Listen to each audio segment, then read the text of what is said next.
కృష్ణార్పణమస్తు. ముందుగా అందరికీ శ్రీరామనవమి శుభాకాంక్షలు. భగవద్గీత 2వ అధ్యాయం 34వ శ్లోకం.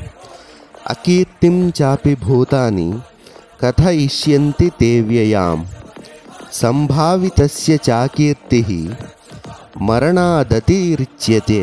నేను యుద్ధం చేయను అని అంటున్న అర్జునుడికి శ్రీకృష్ణుడు ఇలా అంటున్నాడు: జనులు నిన్ను పిరికివాడు, పారిపోయిన సైనికుడు అని అంటారు.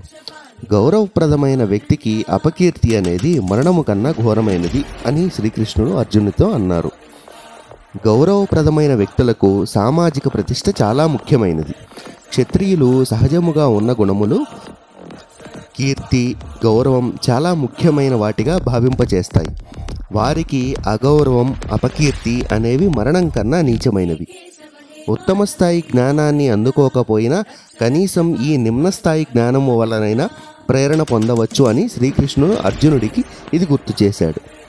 యుద్ధభూమి నుండి పిరికితనముగా పారిపోయిన సైనికుడిని సమాజం నుండి వెలివేస్తారు.